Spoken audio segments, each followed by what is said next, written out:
Hi, I'm Nick Schoenauer. And I'm Lucas Rockman. We're here with Mr. Schoenauer on December 7th, 2019. The videographer is Aiden Brousseau, and we are in Delafield, Wisconsin. Okay, so I think we should start with your early childhood. So, what's the first thing that you could remember from your childhood? One of them was actually today is Pearl Harbor. Oh. And when I was 4 years old, and we were at the Venetian Theater at about 1 o'clock in the afternoon. They stopped the movie and said that Pearl Harbor had been bombed and we should all go home. And that's one thing I'll always remember early on.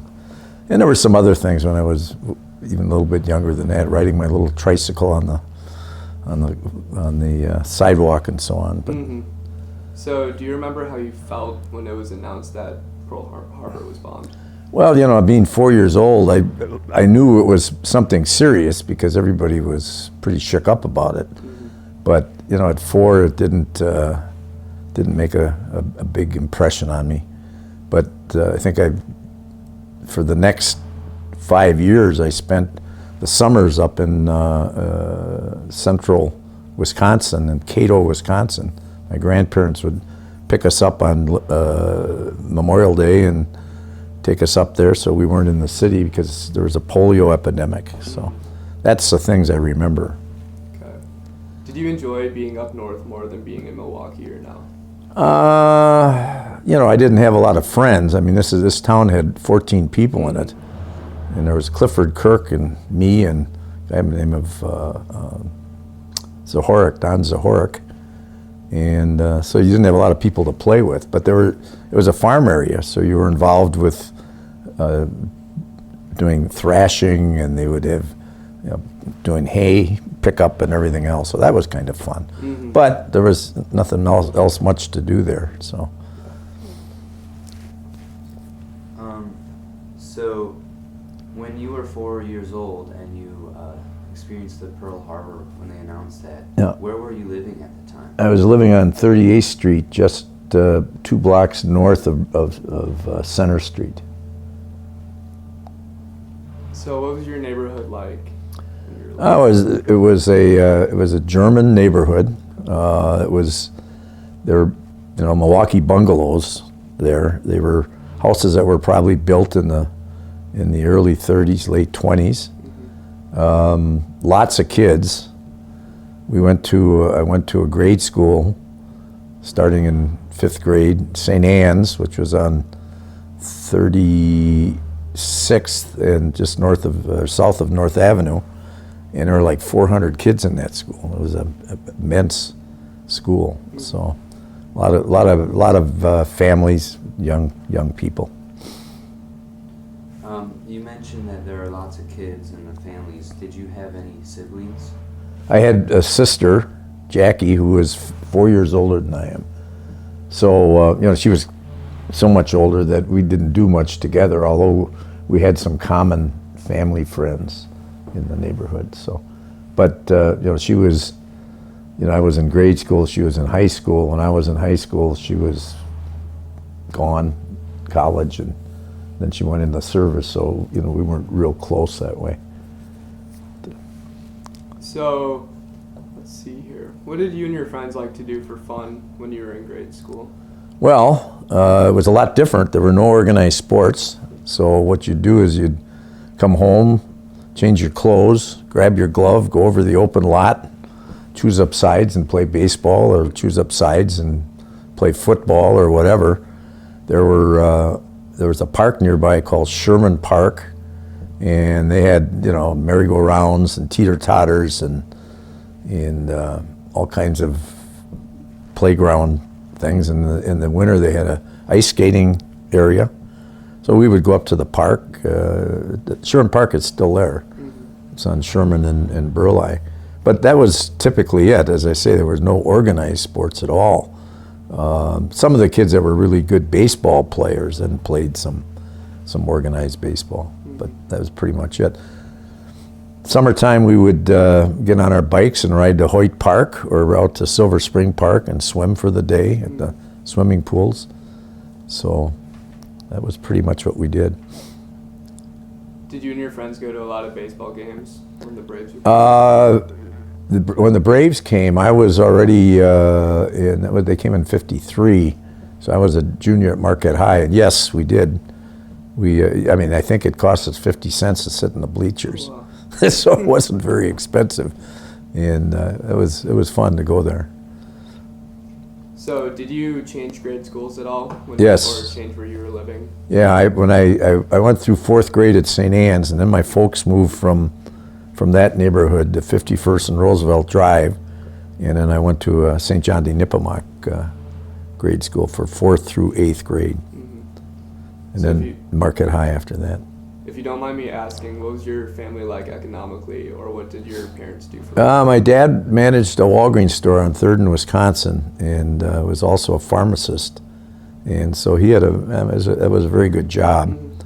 Worked a lot of hours. He worked typically 80 hours a week, if you can even imagine that. He would have off on a Saturday, and then it would be a week from the following Wednesday before he had another day off. Wow. My dad was a very good golfer, and so he taught me how to golf, and the little bit of time that he had, I never beat him to the day he died, so that's how good he was. So did you have a pretty good relationship with your father? I really did. Yeah. He was very strict. The deal was, he would tell you something 3 times. The first time he'd say, "That's number 1." Second time, "You left the back door open. That's number 2." The third time he didn't say anything, he'll often whack you. It made an impression for sure. But he was strict, and we had rules. His other rules were you'd get the basics, but if you wanted anything more than that, you had to earn the money yourself. And I remember I wanted a Raleigh bike.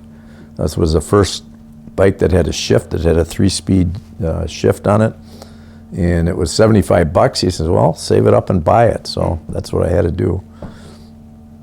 What kind of job did you have to make that money? My first job was a paper boy for the Milwaukee Journal. And it was interesting. You had to buy the route from the previous person. It was about 50 cents a customer. So I had a route with 86 customers, so that was $43 I had to pay for the route to buy it. And then you peddled papers. It was 7 days a week. It was an afternoon paper, so you except for Sunday morning was early morning. But the paper sold for 40 cents a week, and you had to collect, and you got to keep 8 cents, and the Journal, you had to pay them the 32. So 8 times 86 is $6.70 I made a week peddling papers. So it took a while to save it up. Yeah. Although in the wintertime, at Christmas, you had to give out a Christmas calendar that the Journal had, and people would tip you, excuse me, like they'd give them the calendar and they'd give you $5 or $2 or whatever. So you made a lot more money at that time. But it was a real experience. So I did that in 7th and 8th grade, and then when I started Marquette High, that didn't work anymore because you had to pedal at about 3 in the afternoon, and there was no way getting home. I had to ride the bus back and forth, and I never would have made it. So if we could go back real quick to when U.S. entered World War II, do you remember if your life changed at all, like economically, or if you couldn't buy anything that you used? Yeah, there was rationing, and things like gasoline, depending on what the restrictions are for profession you were in, you might only get 2 gallons a week, and so there wasn't a lot of driving. My dad would save up his coupons, or you would trade with somebody, and of course my grandparents lived about 90 miles away, so when we got enough gasoline to drive up there and back, we'd go up maybe twice a year at the most. Meat was rationed, sugar was rationed, limits and things like that. The other thing I remember is that when I was 8 years old and wanted a bicycle, of course, that was right in the middle of the war. That was 43. You couldn't buy a new bicycle, so my folks found a used Schwinn bicycle. It was a lightweight, and I was a little guy, and the only way I could get on the darn thing is to climb up on a on an ash box and jump on the bike and ride, and then when I got back, I'd have to flop off. But yeah, things were different. There were limitations on. But again, being young, what was your point of comparison? I didn't know it was any different than it had ever been. During the war, was it common for people to grow their own gardens for vegetables? Oh yeah, vegetables and whatever they could, and there was a lot of trading. Like you might need some tires for your car, so you might have some power equipment you'd trade for the tires, and because you couldn't buy them, that was all rationed for the war effort. Do you remember the first type of car that your dad had, or that you had? My dad had a 1941 Ford, and it was a nice automobile. Drove that all the way through the war. Drove it up till 1950. Wow. And it was a V8, it was a 4-door. So, nifty little car. Mm-hmm. So, going into high school now, you mentioned you go to Marquette High. Right. You went to Marquette High. So, who do you think had the biggest impact in your decision to go to Marquette High? Well, it was an unusual story.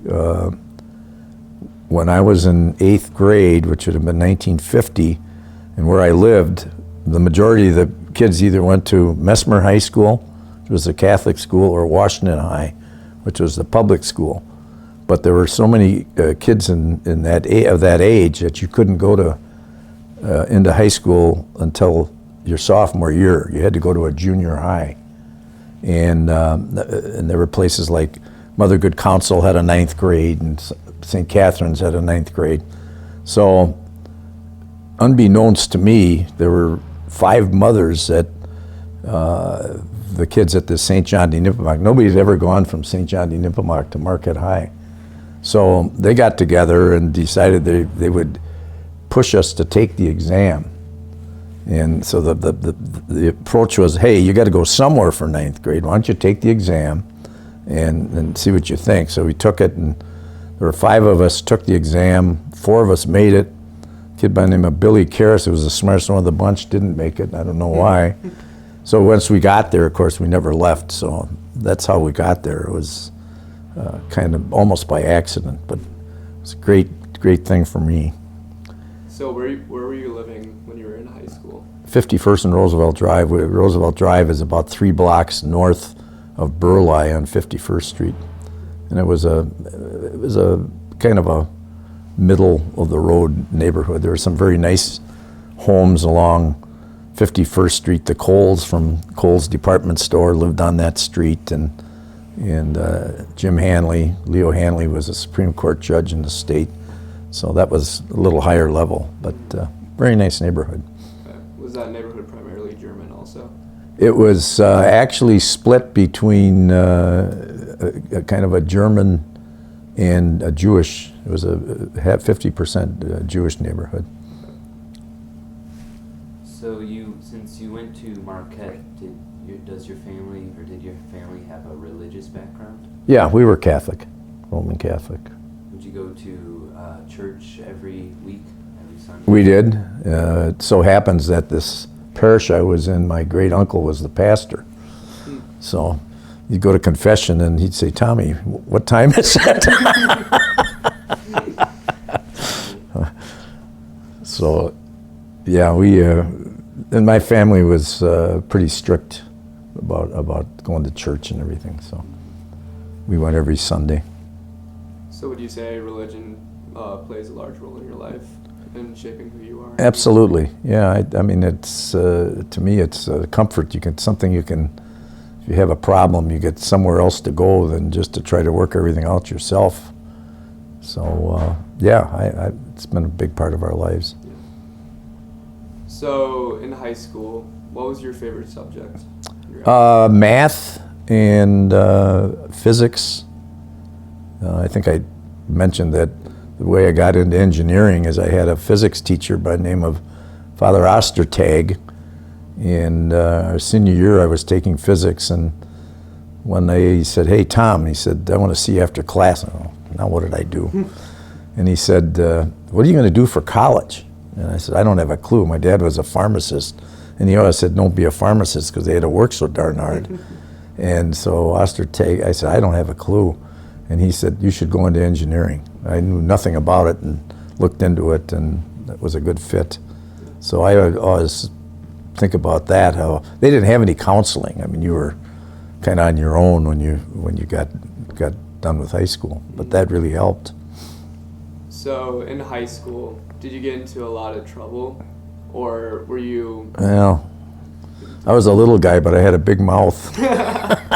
I spent quite a few afternoons in Jug, and Saturdays. I mean, it was nothing serious. I mean, we would, for example, skip. We went to Mass every morning at that time, 5 days a week, and so that got old. So we would try to find a place to hide out, so we wouldn't have to go to Mass. And one of the places was behind the stage. We would hide out there, and then we got caught, which was, I think I got 5 jugs for that. So it was a lot of work, but it was mischief stuff, nothing serious. Yeah. So besides Father Ostertag, would there be any teachers who stood out to you at Marquette? Yeah, I had a Father Lynch, who taught English. He was very good. We had a chemistry teacher by the name of Louis Lemieux, who also directed the band. He was I mean, we had 80 or 90% of our teachers were Jesuits. It was a whole different ballgame. And we had, I don't know, do you have scholastics there now that are in training? Mm-hmm. We had a bunch of scholastics that were there for 2 or 3 years, and they were a lot younger. I mean, they were in their early 20s or middle 20s, and they taught a lot of classes, and they're very, very good also. I mean, the education was, at that time, was one of the best in Milwaukee. There's no doubt about it. So what was the average day like at Marquette High? Well, Mass in the morning, and your first 2 years you had to take Latin, and then after that you had to take a language, and I took German, but and then you'd have an English course, you'd have a science course, chemistry or physics, you'd have a math course, and of course if you wanted to go into the scientific curriculum, then you had more math and more sciences. We did not have biology or anything like that. They didn't offer it at that time. So that was, you had, I think the classes were 50 minutes long. I don't know, what are they now? 45, yeah. Something like that. So what was the atmosphere in the school like? Did it feel strict, or? Oh, was it ever? I mean, you had to wear a shirt and tie every day. And we had this disciplinarian, Father Boyle, and of course they could knock you around in those days. And Father Boyle had this half of a golf club with a whip on the end of it. And if you were screwing around, he would come and whack you. And we had this one scholastic, his name was Father McGuire.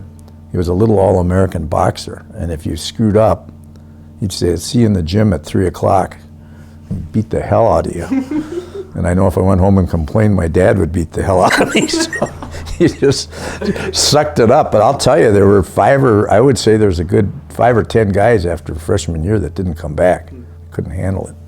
Was that common for people to leave the school just because? Well, that kind of number. I mean, they it was way too strict for them, and they didn't like the physical attributes of the whole thing. But I mean, a lot of us really needed it, so that's good. So what did you and your friends do for fun in high school? I remember you mentioned you went to Braves games occasionally. Yeah, I went to Braves games, but a lot of sports at Marquette High, football games, basketball games. The year I was a senior, they won the state basketball championship. And we went to that, and then we actually, the tournament was played up in Green Bay at St. Norbert's, and it was an invitational. The private schools were, the city schools didn't play with the private schools. And Marquette High got invited, and there were about, I don't know, 8 or 10 of us that got rooms in a motel thinking we'd be by ourselves. We were in the same motel as the team and the Jesuits. Definitely put a crimp on what went on. But that, and of course, in the wintertime, gosh, we'd go tobogganing. I mean, there was Curry Park, which was on Highway 100 and Capitol Drive, had a toboggan run. You could ski there. They had a rope tow, ice skating, things like that. So during the holidays, what sort of things did you have? What did you do with your family? Well, we always had, let's take Christmas, because that's coming up. My dad had 2 brothers and a sister, and so I had cousins, obviously.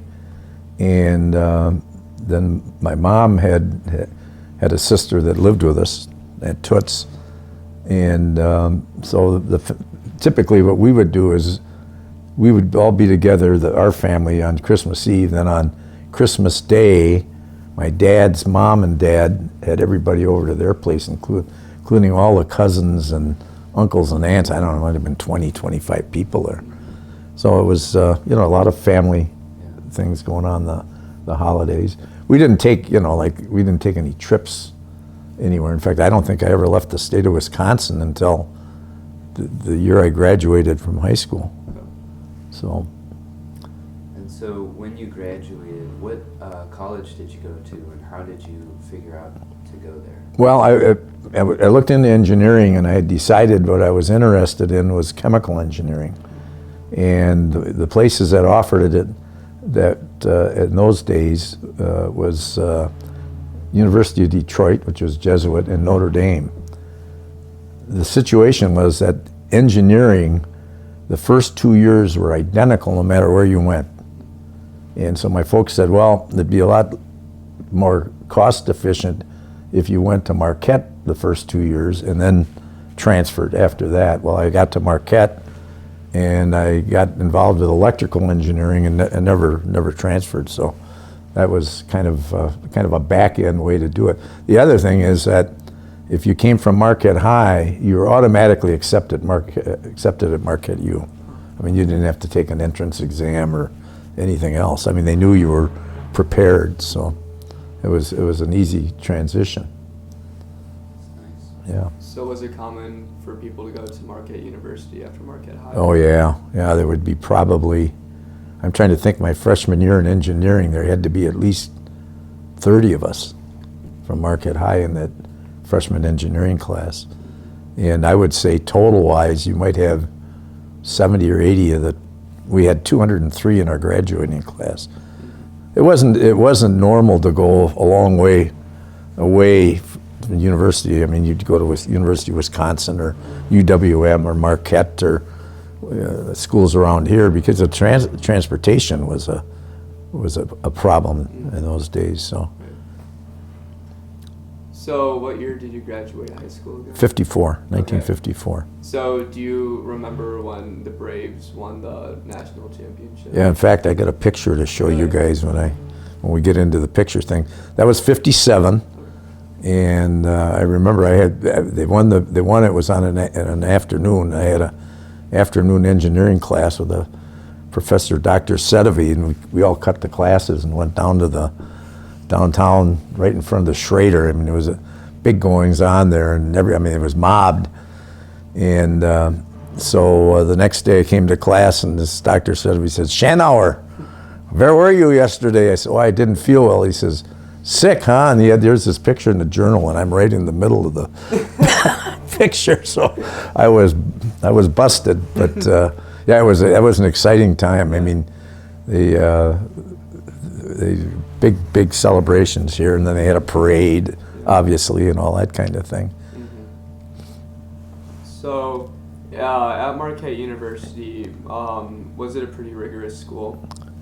Very much so. And what they did, the year I started, they gave everybody a math test. And we normally would have started with advanced algebra and trig and then got into calculus.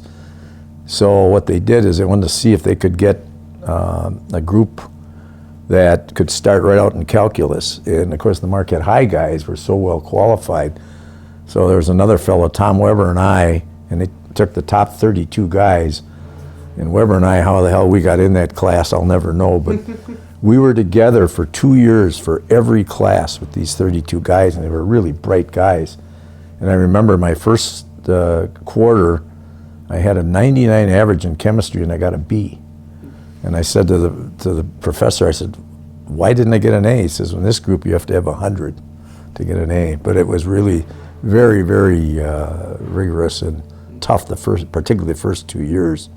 And then after that, once you got into your major, first of all, if you had a reputation of being a decent student, they'd give you the benefit of the doubt. And but when we started in engineering, I remember the dean, or I think there was that class was about 250, 300, and he sat us down. He said, look to your right and look to your left. He said, at the end of the first quarter, one of you three will not be here.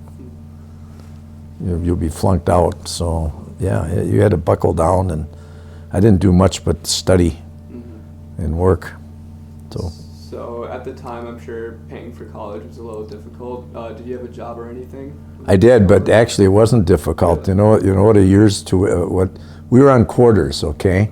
So there were 4 quarters in the year in engineering. The summer quarter you'd be off, and it was Marquette High at that time was $40 a quarter, $160 a year.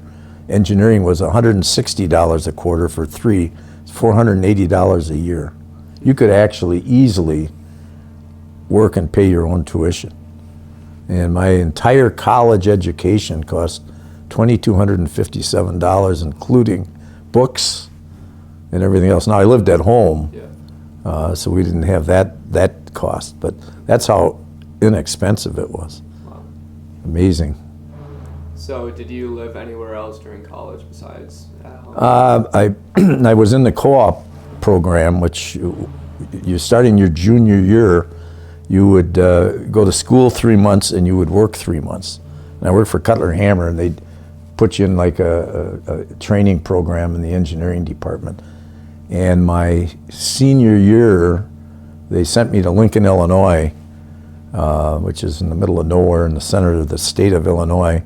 And I worked with an inspector to run the Cutler Hammer products through Underwriters lab testing. And so I was down there, I think 2 quarters. But other than that, not really. I mean, pretty much in the Milwaukee area. Mm-hmm. So when you were living in Illinois, did you miss home?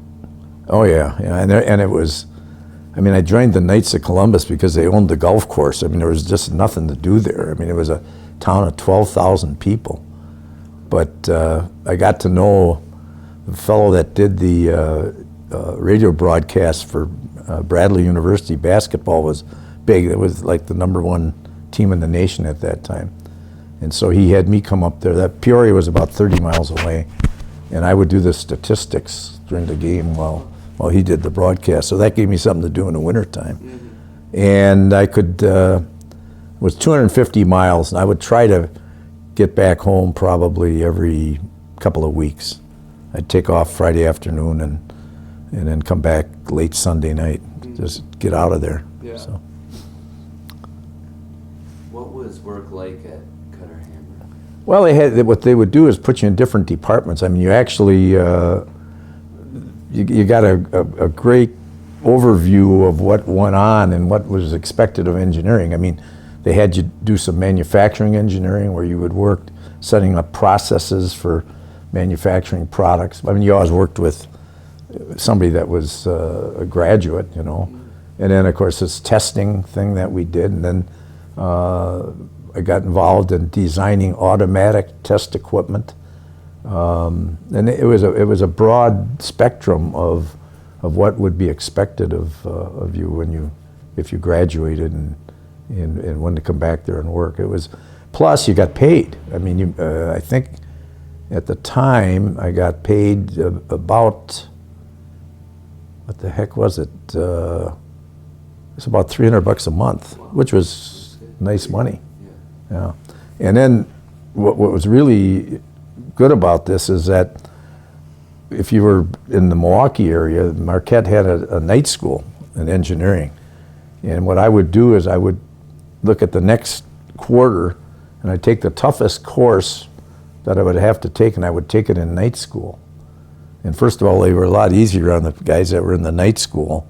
And then that would get it out of so I would have a reduced load and make it easier for when I was back in school full time. So it was a great program. Marquette was a kind of a pioneer in setting up. They've had co-ops there for 70, 80 years, and and then you get a feeling, do you want to work for that company or whatever when you get done. So when you were in Lincoln, Illinois, was there any primary direction you wanted to take your career, or did you have any ideas, or not too much? The only thing I would want to take my career is to get out of Lincoln, Illinois, I'll tell you. Well, you know, I worked there a year after I graduated. They sent me down there full time. And at the end of that year, they offered me a pretty darn good job to be the chief electrical engineer at that plant. And I was all of, 24. And I didn't want to spend the rest of my life in Lincoln, so I said, well, I either get out of here or I quit. So they moved me back to Milwaukee, and I worked in development engineering for about a year, and I decided that was too slow-paced, and they started a sales engineering group, and I got involved with that, and that's how I got into sales. And having an engineering background and going into sales was a terrific combination. So that worked out great for me. So when you were working as a developing engineer, what did your job kind of ask of you, or what did you have to do? Well, the first, and that was what made me decide I didn't want to stay in development engineering. The assignment I had was to redesign what they called a field rheostat. A field rheostat is a device that controls the speed of a DC motor. By rotating, you put more or less resistance in the line, and you increase or decrease the voltage. And it's a whole bunch of repetitive calculations that were all done by hand the first time, 50 years before. And digital computers had just come out. And I took a computer course in engineering, and I looked at this and I thought, geez, I could program this thing. I mean, they told me it was going to take a year to do all these calculations. So they had this little computer that nobody used. I programmed it, and I ran the whole thing off in 2 weeks. So I went to my boss. I said, well, here's all the data. He said, what? He said, what are we going to do with you? So I said, I don't think I want to be here if that's the way it's run. But that's the kind of things I was only in development engineering for 1 year, and then I was transferred into sales, and I got into this printing division, which was taking off, and that was exciting. So what did you think when you saw the first computers coming out? Well, the first one that we worked with, it was a IBM 720. It was a tube-type computer. Huh. And, I mean, it took the size of your whole downstairs here. Mm-hmm. And they had to have all kinds of engineering because it generated tons of heat. And you had to program it with punch cards. And I mean, it did a lot of things that much quicker than you could do by hand. But I mean, it was so crude when you can't even believe. I mean, I think the whole memory of the whole system was like 64K. Wow. That was it. And it would fill up, then you'd have to download it on these cards and start over again. So then it was primarily used for like calculations? Yeah, calculations and so on. I mean, it was faster than doing it by hand, but it was, I mean, really crude compared to what we have now, obviously. Yeah. So what year did you come back to Milwaukee again? I came back in June of 1960. Okay. Yeah. So do you remember anything that was happening in Milwaukee? Any big things going on? Well, first of all, there were a bunch of buddies of mine that were still single, and first thing we did is bunch of us rented a place out on Lake Nemahbin out here for the summer, which was a blast.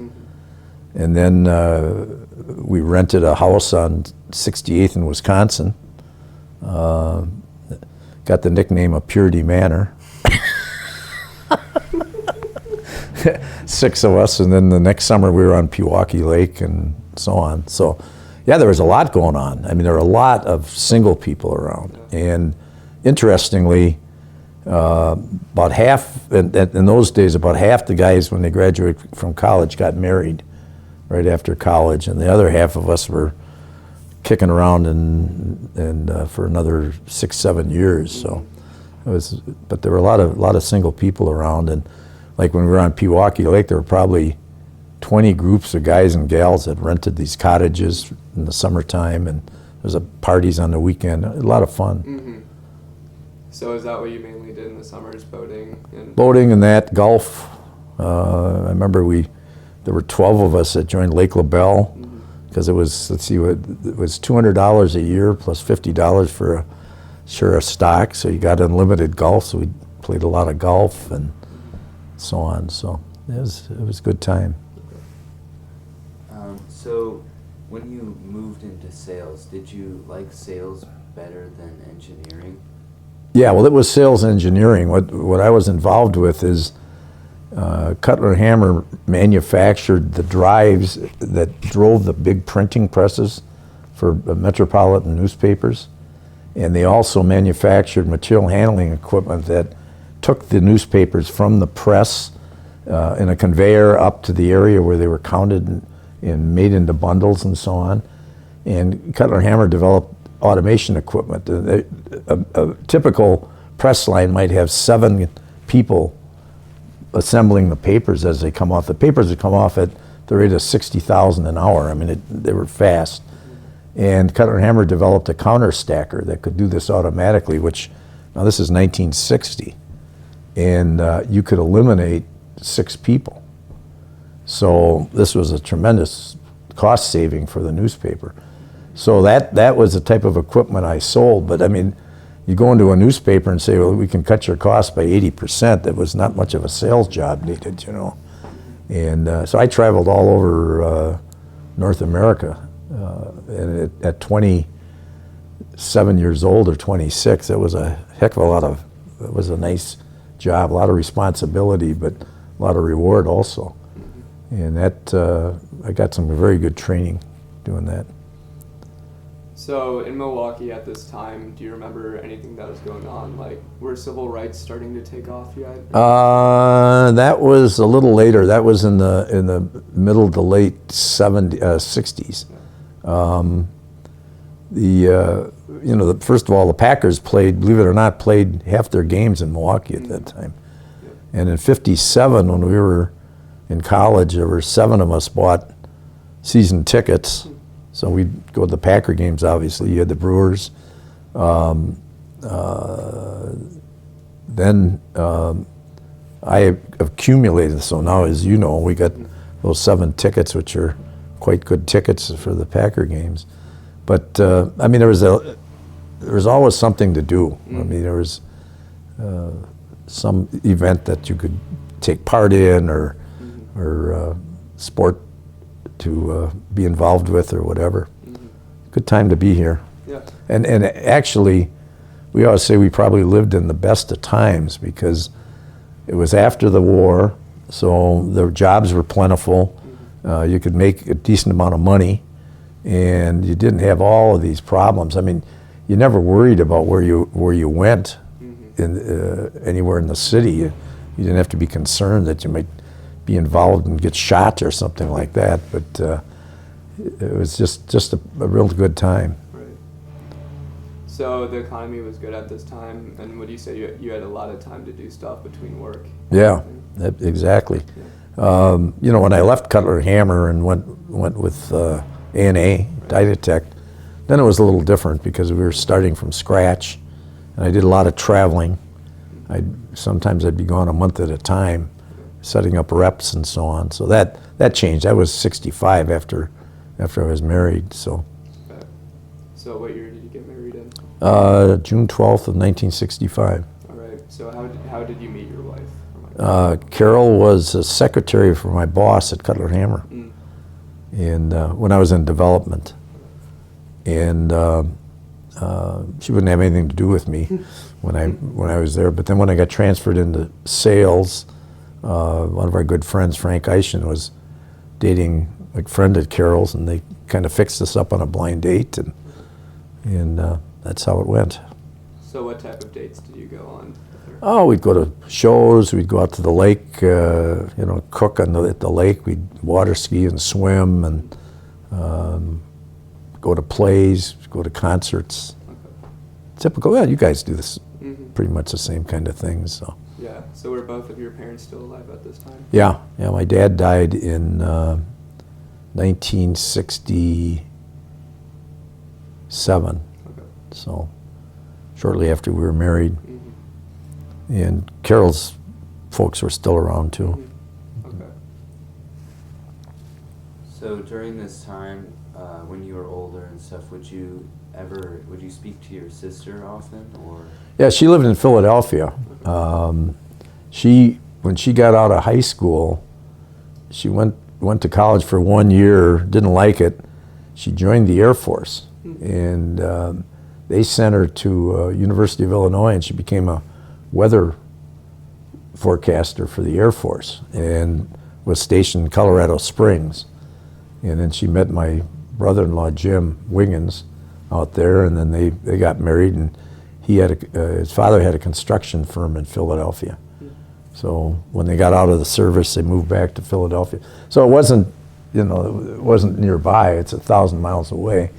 They would always try to come in at Christmas time.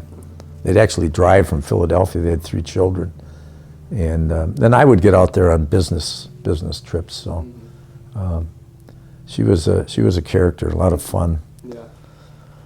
So did you always get together with the family still over the holidays? Oh yeah. The Christmases were pretty much, and then of course after when our family started growing up, we still had the aunts, and my Uncle Jerry and my dad for a while. So that was always a family get together. Okay. I forgot to ask this earlier, but could you describe your family background also? You mean nationality? Yes. Okay. My father's father was Austrian. My father's mother was German. And my mother's family was Bohemian. And my grandfather came over from Austria in 1884, the little area near Salzburg. We actually had his birth certificate and went over to that area. He was from a little town called Krummen, which we found, but it didn't exist anymore. But it was probably 12 miles from Salzburg. Beautiful area. And there's a little town there called Schoenauer, believe it or not, but there's no Schoenauers in Schoenauer right now. But we went and visited, and these people treated us like long-lost relatives. But I kind of questioned, why would anybody have left this area? It's gorgeous. I mean, it's in the foothills of the Alps and everything. And they said, well, there were so many wars, and the borders would change, and the Czechs would take it over, and then the Austrians would take it over, the Germans, and they would conscript the men into the army. And so, I mean, there was no future there. You had to get out of there, or you probably wouldn't survive. And then, as I say, my mother's family came from Bohemia. Bohemia was a separate country in those days. It's now part of the Czech Republic, but Prague area. And they came over in the middle 1800s, like 1848 or 1850. And there was a very Catholic country, and there was a problem with a bishop who was a Jesuit that got involved in politics, and they put him in a barrel and pounded spikes in it and rolled him down the hill and killed him. And so there was a big split, and most of the people left the Catholic Church, and the ones that didn't, a lot of them emigrated to the United States. Phase 2. Phase 2. All right, so I forgot to ask when we began this, but what year were you born in? I was born in January 29th, 1937. Okay. So do you remember what hospital you were born in? St. Joe's. Okay. So then we're gonna move up to World War II at this point and ask a few more questions. Okay. So do you remember Gertie the Duck? Yes. Yeah, but was that during World War II? I wasn't sure if that was like 47. Yeah. You know what the story is? It built a nest in a piling on the Milwaukee River. And of course it laid eggs, and then, I mean, it was almost more interest in that than anything else was going. The world was ending, but they were looking at the duck all the time to see how it was doing. But yeah, very, very much so. It was big news in the newspaper. Did you ever go to visit Gertie? I can visualize. Yeah, I must have been down there because that's the reason I thought it was a little later than that. But I can remember walking along the river and seeing the piling and where the nest was and everything. It was right near Gimbel's down there. Okay. So at the time, big department stores and malls were popping up, right? Well, no malls, just big just department stores. You had Gimbel's, which was right on the river, Wisconsin Avenue, in the river on the southwest corner. Then 4 blocks north of that was Boston's store. Then you had Schuster's. Schuster's was a kind of a local store, and it was on 3rd and North. And I don't think they had a store. And then you had the Grand. I mean, there were a lot of standalone department stores. There were no malls. Those malls all came in the 60s and later. So the first mall that was built was Capitol Court, which was on 51st and Capitol Drive. And then the Northridge and Southridge were built, were the next ones, and those were built by the Coles. Coles had the food stores, and then they started getting into the department store business. They sold off the food part, and that's, of course, the Coles department stores still go on. But that was, they were breaking new ground. Very interesting. Would your family often go to the department stores or the malls? We didn't go as a family. I mean, we would go up to Capitol Court. That was I only lived 4 blocks from there, but my mom didn't drive, so, and that was not unusual in those days for the women not to drive. But my mom and my aunt and dad and my uncle would go up there and shop and so on, but not so much. By then I was into high school, and we didn't even have a television set till I was a sophomore in high school. So. What was that like to have your first television set? Well, I didn't get deeply involved. They didn't have a lot of sports on. I mean, they had variety shows and newscasts and everything, so I really wasn't all that enamored with watching television. I mean, there were enough other things to do that would take your time. And of course, by then I was getting into college, and a lot of studying took a lot of time too. So if we can go back to the mid to later 60s, what was the year that you had your first kid? Jody was born in 1960, April 12th of 1966. Okay. We're married in June of 65. And then, as luck would have it, your dad was born 4 years later, December 31st, 1969, and then Stephen was born December 18th of 1973. So they're all 4 years apart, which made it real convenient for school costs and college and so on. So I'm very, very fortunate. Was having 3 kids pretty common at the time, or were they? Oh, a lot of people had. There were bigger families than that, but your grandmother had them cesarean, and they didn't want her to even have the 3rd one. But after that, they said absolutely not. You might not survive. So that was that. Okay. Was it pretty exciting to have 3 kids? Oh yeah. I mean, you don't even think about it. But I was older when I got married. I was 29.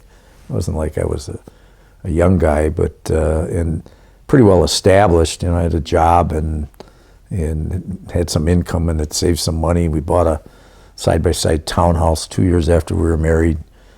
So it was a lot easier getting into it that way than, not knowing what you're getting into and right after college. So where were you living when you had Jody? We had an apartment on 38th in Oklahoma. It was called the Garden Apartments. Nice new apartments. They were kind of bi-level.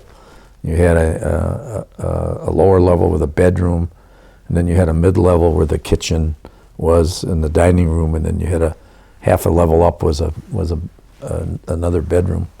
So it was a very nice spot. I remember we paid, I think it was $200 a month for rent. Yeah, that was pretty reasonable. So did you move anywhere after that? Well, we bought a side-by-side townhouse on 104th in Wisconsin, and that was in 1969. So we lived in that apartment for it was 67. So we only lived there 2 years, and then we moved to the townhouse, and we lived there till 75, and then we bought the house on Honey Creek Parkway, and we're there while the kids all went through school. And then 23 years ago, we moved out here to Lake Nagawicca. Okay. So in 1968, it was Summerfest first year, correct? Did you go to? Oh yeah, That was a lot of fun. It was a big party. I mean, it's not much different, but it's a lot more crowded now than it was then. But and the entertainment is much better. But we had this mayor here, Henry Meyer. This was his idea. Everybody thought he was nuts. A music festival in Milwaukee? Are you kidding me? And of course, now it's one of the biggest music festivals in the world. So he had a real foresight there to push that along. So did people think that Mayor Meyer was a little crazy or not really? Well, he would always when they opened this thing every year, he'd have a big German Oompa band there. And he'd be out there singing, "I'm Prozac, I'm Prozac." I mean, it was, kind of corny, but he was very good for the city. He was a socialist. I mean, I don't know if you know that, but the mayors we had here were socialists. But one thing that came out of that is they were very fiscally responsible, and he developed things like a terrific park system, and all that was way ahead of its time. So. So was Milwaukee doing pretty well economically at the time of the socialist mayor, or? Yeah, I mean, there was so much manufacturing here. I mean, they called it the machine shop of the world here. I mean, you had heavy manufacturing, Alice Chalmers, A.O. Smith. You had Caterpillar and Harnisch-Fager. Then you had the electrical companies, Cutler and Hammer, Allen Bradley, Square D. I mean, it was a booming. In fact, I remember when I got out of college, Minneapolis was like the hinterlands. There was nothing going on up there. I mean, all they had was grain purveyors and Cargill and people like that, and all the good jobs were down here in Milwaukee. Of course, then what happened is they got off into electronics and computers, and of course the heavy manufacturing started to die out, and so the whole thing switched. So with your job in sales, did you deal with any of the big manufacturing companies? I dealt with almost all the major, like the Milwaukee Journal, the Chicago Tribune, San Francisco, the major newspapers all over the country and into Canada, Montreal. And because, I mean, we had something that they really needed, and so we would, we'd have to do the whole design of the whole system and get it installed and up and running.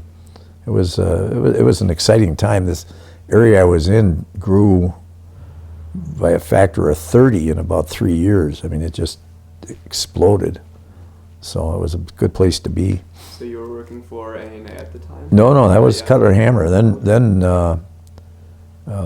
this Jerry O'Rourke was a good friend of mine. His dad had started this small company, and I had actually accepted a job with a company called Goss. Goss manufactures the big printing presses for newspapers, and they had offered me a job in sales in San Francisco. And we were at a wedding, and I said, I'm going to be leaving and going to San Francisco. Well, that was on a Saturday. On a Tuesday, Jerry called me, and he says, you know, we got this small business. How about stopping by and giving me some ideas? So I kind of looked into what they were doing, and I went to him, and I said, well, first of all, you can't afford to hire a sales guy or salespeople because their total sales were only $250,000 a year, basically. And I said, what you're going to have to do is get representatives, somebody that works on a commission and they're independent and they have other lines. And I said, the other thing is that this business, what you want to do is instead of finding a machine, measuring it, and putting covers on it or whatever, cable carriers, what you want to do is get them designed in, the people that are manufacturing the machine, like Kearney Trecker was a big machine tool manufacturer in Milwaukee, Giddings and Lewis up in Fond du Lac. I said, it's an OEM business, not a user business. So that was on a Tuesday. And on Thursday, he called me again and said, hey, come on back. My mom and dad would like them to hear. So I went through this whole spiel, and they offered me a job. I almost fell over. And you get this gut feeling that, hey, this has some potential. And I wasn't married, so I didn't have any responsibilities. So I said, well, I'll tell you what, we'll try it for 1 year. If it doesn't work, we're still friends and we split, you know, if you're not happy, I'm not happy. Well, 44 years later. Mm-hmm. So we started out, we had 15 employees, and when I retired, we had 450. So it was a lot of fun. Mm-hmm. So how do you imagine your life would have changed if you went to San Francisco? That's hard to even you can't even fathom it. Let's see, I started with Jerry in '64. In 1980, Cutler and Hammer contacted me and offered me the job to head up that whole printing division, and they were then in Denver. But it worked out with A&A. I got some ownership and so on, so it stayed on. But you can't even imagine. I mean, I probably wouldn't have met my wife, for one thing. And, you know, the whole thing would have been completely different. Somebody's always looking over you. My dad always said, everything happens for the best. You may not know it at the time, but at any rate, it did for me. Right. Do you think you would have came back to Wisconsin or Milwaukee if you did leave, or no? Oh, it's hard to say. You know, it depends how involved. I mean, San Francisco was a terrific place back then. I mean, it was San Diego.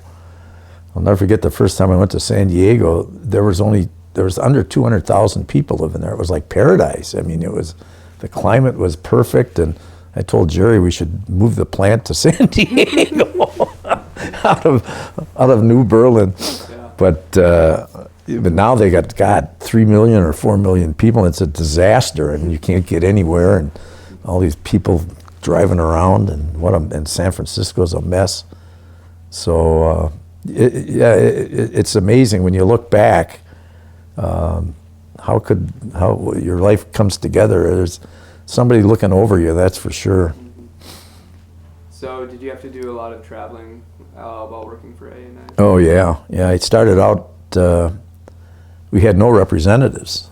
So my first trip, I jumped in the car, I drove to Grand Rapids, I interviewed some guys, set up a rep, went to Detroit, did the same thing, went to Cleveland, I went to Pittsburgh, I went to Philadelphia, Rochester, and Buffalo, back to Cleveland, Detroit. I was gone 5 weeks. Wow.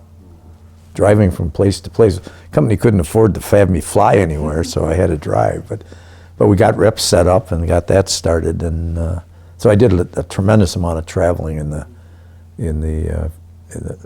most of that career there. Did you enjoy the traveling, or was it?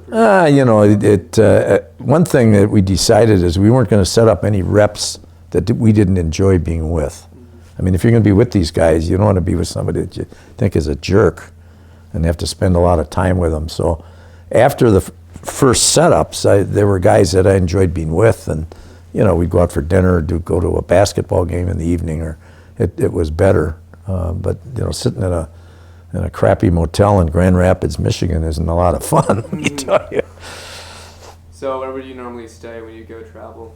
Well, I'd stay at inexpensive motel. We didn't have any money to spend on it, so there were Holiday Inns you could stay at, and little mom and pop motels, and so on. Okay. So where did you send Jody to school? We didn't send her anywhere. She decided she wanted to go to Marquette. We had some good friends, the Doyles, whose daughter was down there.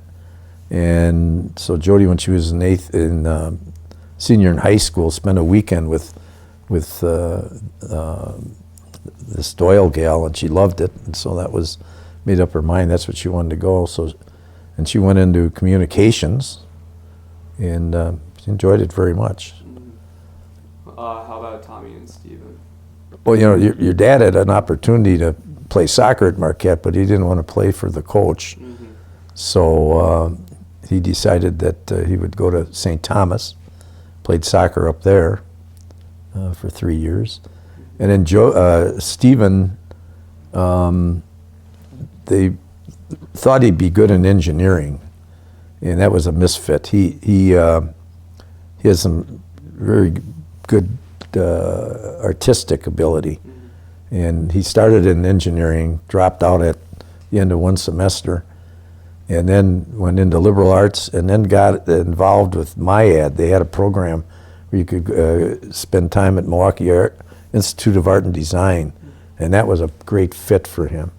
So then he went to MIAD full time after that.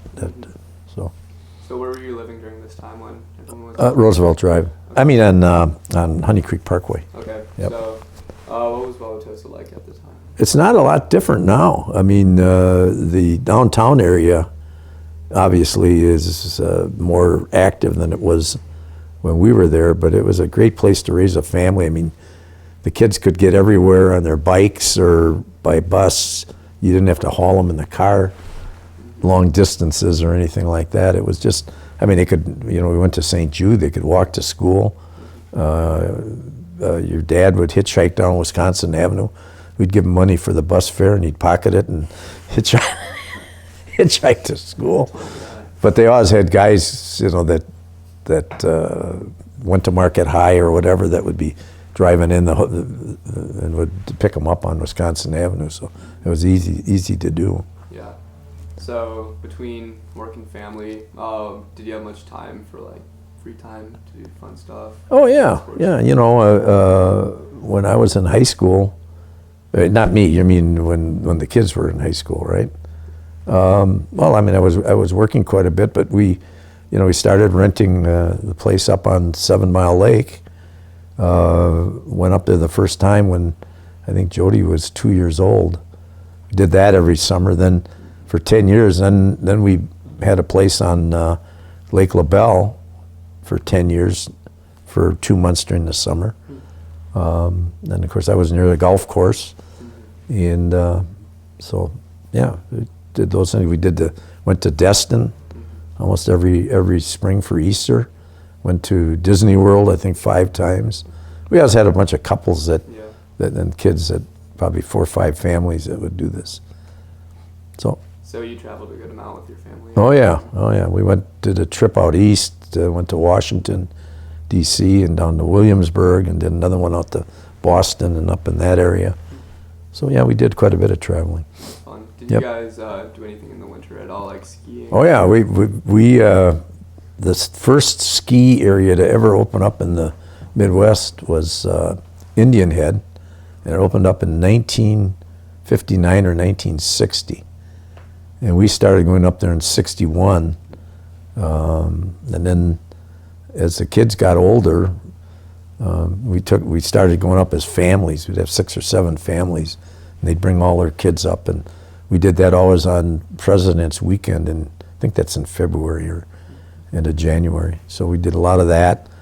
And that was decent. Well, you've skied in Indian Head. It's not like Colorado. Yeah. The drive up there was hell. I mean, it was a 2-lane highway, and it would be icy, and oh my God, it it was the trip. It'd take you 5, 6, 7 hours to get up there. So it was never fun coming back. So were you still pretty involved with Marquette High? Oh yeah. Well, I was on the alumni board, and I was involved with the awards committee, and I was involved with fundraising. So I was involved right along. Well, Tom and Stephen went there. Mm-hmm. And so during this time when your kids were in college or high school and stuff, did you guys have any pets or anything? We had one ugly dog called Wiggles, which I didn't much care for, but anyway, I wasn't big into. The kids liked it. We had a cat and a dog and so on, but that wasn't high on my priority list. At least I didn't have to take care of them, so that was good.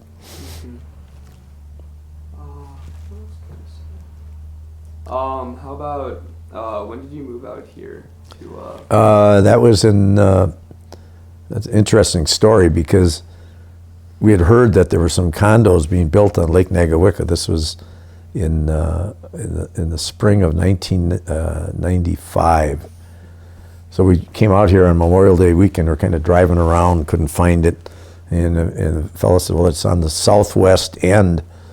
So we drove out there and found the piece of land. It was gorgeous, and it was just graded and so on, and that you could see the island there. When we were in college, we used to go out to that island and have beach parties, get rowboats, and we were out there. Anyway, so I knew the area and a nice lake. And so I called the guy's name was Wayne Foster, was the architect. I said, who's building this? He said, a guy by the name of Mike Gebhardt. I said, Mike Gebhardt? I went to Marquette High with Mike Gebhardt. Plus he built our plant. And so I called, I'll never forget this. So I called him, and I said to Wayne, I said, have Mike give me a call. And so about a half an hour later, the secretary says, there's a Mike Gebhardt here to see you. So I walked out, we went in the conference room. He says, Schoenauer, you cheap SOB, buy something. So he said that they were going to build this 8 buildings side by sides. They weren't going to have a model, but they wanted to build one building and get it up so people could see it. And so he said, well, if you'll buy in, we got to get a customer. I'll catch you a hell of a deal. So I was their first customer. Mm-hmm. And then it was built starting in middle of 95. We moved in right after Christmas in 96. So we've been there 23 years now. Mm-hmm. Been perfect. So if we could go back to the 70s really quick. So at this time, Vietnam War was going on? Yeah, Vietnam, no. That was interesting because my age group, we were kind of right in between. We were too young for Korea, and we were too old for Vietnam. So, I mean, the politics of the thing were horrible. I mean, the government came up with this domino theory that if any one of those countries went communist, they'd all collapse, which is probably a bunch of baloney. But that's how they got involved in that Vietnamese war. It was not popular at all.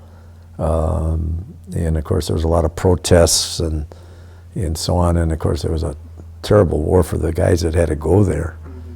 So our good friend Ron Castillo was there for a couple of years. So did you ever participate in any of the protests or go to? No, actually, I was a little old for that, and being involved in the community, it didn't make much sense getting in the middle of something that was so controversial, and there was no answer to it, How about a few years before when the civil rights were going on in Milwaukee? That was in the middle 63 and so on. Again, I was working so much that, and what happened here? Well, they marched across the bridge from Milwaukee into Bayview, and that was a big deal, I guess. But it wasn't anything like what went on in Detroit or Los Angeles, where there was rioting and and burning things down. I happened to be in Detroit when that happened.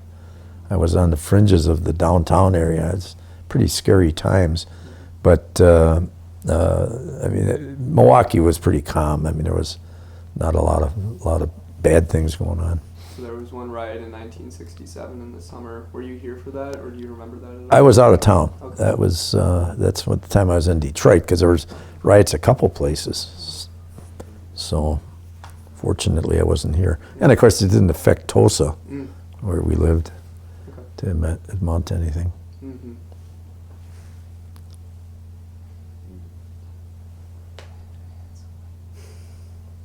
So how about in the 80s, or in the 70s, the Brewers came here in the 70s, correct? Brewers came, yeah, I think it was 73. Mm-hmm. Did you go to many of the Brewers games? I'm not a big baseball fan, but yeah, we went to games. We'd go to maybe 3 or 4 a year. Mm-hmm. But you know, baseball's a pretty slow game and so on. So I wasn't a big fan. Mm-hmm. And then they were playing at County Stadium. County Stadium, yeah, Okay. yeah. Do you remember going to County Stadium at all? Oh, of course, County Stadium was there when the Braves were here, and that was built again. Give the county government credit. They built that stadium without a team, and they, you know, it's like, if we build it, they'll come, and they got the Braves to move from Boston out here. So you know, they did it on the come, and it worked. It's a big thing for Milwaukee. I mean, they led the league in attendance for many years. I mean, they'd always sell out. It was exciting. Mm-hmm. And then, what was it, in the 80s when the Bucks came? 70s or 80s? Well, there was a team here, ended up in St. Louis first. It was in Milwaukee, folded, and then they set up the Bucks. And of course, the big thing was is they got Jabbar in the draft, and of course that made them immediately. So that, and of course Marquette had phenomenal teams with Al McGuire in that same time, starting in the middle '60s. So basketball was a big thing here, sure. And then they built the Bradley Center. The Bucks and Marquette played in the arena for years, and then the Bradley Center was built. And that was built for hockey, really, but basketball also. Did you go to many of the games in the Mecca when the floor was painted by Robert Indiana? Oh yeah, absolutely. Yeah, that was a real interesting situation for sure. Yeah, there were mixed feelings about the floor. Yeah, it was very controversial whether it was you either liked it or you hated it, one or the other. But no, it was quite the place.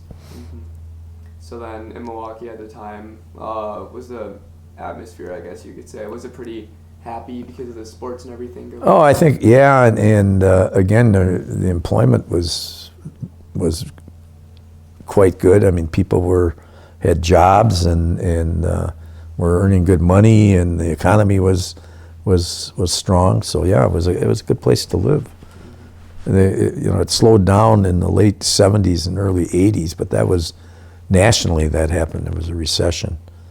So then, more recently, when you moved out here to Nagalika, did it change your job at all, or what you did for your job? Well, I was not traveling as much anymore. Of course, the commute in was nothing compared to now. I mean, I'll bet there's at least 10 times as many people out in Lake Country than there was then. I mean, there was nothing to. I was used to kid people from Chicago or New York. I'd say, when I drive in the morning at Barker Road, there'd be a sign over the road, and it would say 17 minutes to downtown. And every now and then it would say extreme congestion, 19 minutes to downtown. And these people are taking hours to get to work, so it was an easy thing to do. But and I wasn't traveling quite as much then. But it's living on the lake and out here is really a nice place to be. We've enjoyed it.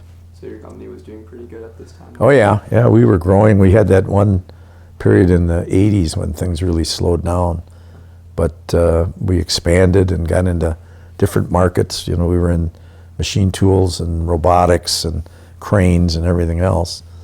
And so it was always, I always told the kids there wasn't a day I didn't enjoy going to work.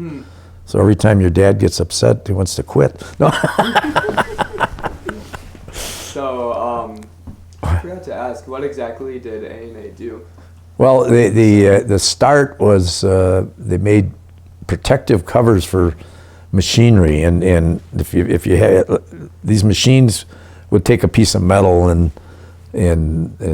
drill in it and mill in it and so on, and of course you have metal chips coming off, and you've got bearings that these machines run on, and you can't ingest those chips into the bearings or it's going to ruin them. So what we did is we made coverings that would move with the machine, that would enclose these areas that were critical for the machine to keep running. And they were like metal telescopic covers or a metal roll-up cover or even a bellows type cover for like cross rails on the machines. And then that got us started in like robotics. We developed a cable carrier system for these lifts that go up and service utility poles and so on. And then from that we got into the roll-up doors for the sides of fire engines. And I mean, it was the products were custom engineered and they were moderate to low volume. That's what we did, and they were all the stuff was highly engineered. So it was a niche market. Mm-hmm. So more recently, in the early 2000s in Milwaukee, you could say there was a decline in all the manufacturing jobs. Well, it started before that. What happened was that the Japanese got into the machine tool business, and the U.S. machine tool industry made a big mistake. What they did is they had affiliations with Japanese companies, and that you quite honestly could not trust the Japanese. They would copy whatever you had, and so like Kearney Trecker was affiliated with a company in Japan. They learned how to make these numerically controlled machines, which were very sophisticated, and then they came out with their own. And because their costs were less, their labor costs were, it was like China. I mean, it was like a tenth of what they were in the United States. They could undercut the American machine tool industry. So from the 80s on up, this heavy machinery business collapsed here in the United States, and so that cost a lot of jobs in the Milwaukee area. And then it kind of bumped along for a while, and now it's actually come back. But it was a problem for sure. Mm-hmm. Did it have any impact on your business? It did, but fortunately we had diversified. For example, we developed those connections for the rail cars, for the Amtrak cars and the articulated buses, which got us into a transportation which was completely independent of machine tools. There was nothing that the cycle wasn't the same. Transportation equipment would increase when the machine tool industry was going down. The reason was the economy was slowing down. The government would fund transportation projects for the cities, so that would go up when the rest of the economy was going down. So we did well. I mean, we didn't grow as much, but we didn't go down. So then what year did you retire in? 1996. Okay. So have you still been involved with the company at all since? I was on the board until it was sold the first time to an investment firm. When the family, when we were involved, I was on the board. And that happened about 98 or so. Are you still on the board at Marquette High? I am not. No, I'm off of that. I was on the board at MU also. I was actually on the athletic board there too. That was fun. But I'm kind of out of that stuff now. What do you do while you're on the athletic board at Marquette University? Well, we did all of the hiring of coaches and interviewing and with the athletic director, and that changed when Father DiIulio came in, and I think he was right. I mean, we would have we would have hundreds of people involved in this, and it was just so unwieldy. I mean, you'd want to hire a coach, and by the time you got done interviewing them, they had been hired by someone else. It was an impossible situation. So DiIulio said, we'll make you advisory. If we want your opinion, we'll ask you. I never got asked after that, so that was that. But so you've also been season ticket holders for Marquette University basketball? Since 1963. Wow. Yeah. Okay. Been a lot of fun. Mm-hmm. Do you think the team has changed a lot, or the overall program? Well, it was, when Al McGuire was here, it was completely different because he was a defensive, I mean, they'd be lucky if anybody scored 60 points against them. It was completely different. Yeah. Now, of course, it's more wide open. We didn't have the 3-point shot in those days and so on. It was a lot more of getting the ball into the center or whatever. Mm-hmm. So, but it's still fun to watch. Mm-hmm. So do you think the game has changed a good amount since when you used to? Oh yeah. Watch? Oh yeah. Yeah. Well, first of all, the talent is so much better. I mean, and it's just like soccer. These kids start playing club when they're in fourth grade or whatever, and they're just so much. I mean, heck, when I went to high school, the guys never even picked up a ball until they were a freshman in high school. So it's completely different. Well, if we could close with a few more questions from more recently. What do you do now that you're not too involved with the with A&A or Dynatech now? Do you travel a lot? Or? Well, we do a fair amount of traveling. We go to St. Croix in the wintertime. We go down to Naples. I still do a lot of charitable work, and I still do some work for your dad on reports, sales reports and so on.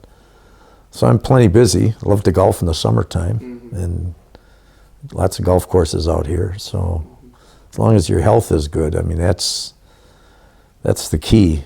I mean, we get a lot of friends that have real health problems, so I'm lucky. Mm-hmm. Do you still stay in contact with any Marquette High friends? Oh yeah. University? Oh yeah. The Keelans, who's a Marquette High, Art Fink, Marquette High, John Dunn, Marquette High guy. So yeah, good bunch of them. More so are my university friends. We got that big group goes on to Hilton Head. I think we had 36 there this year. And these are all guys from engineering. Do that. And we have a golf group that goes down south every winter. A bunch of guys. So yeah, it keeps you going. Mm-hmm. Do you do any other gatherings with your old college friends, or not too long? Oh yeah. We we get together on New Year's Eve. We got a big group that's been getting together for 50 years. So, and other events. So. Okay, well, before we close, is there anything else you'd like to leave with us, or any final pearls? We forgot? Well, all I say is you guys are going to a great high school, mm-hmm. and you're going to have every advantage in the world coming out of there and going on, and they'll have you well prepared. So you're very fortunate to do that. But and the college will be a lot easier for you than it is for a lot of people. That's for sure. Okay, well, thank you so much for coming. You bet. I hope this all works out.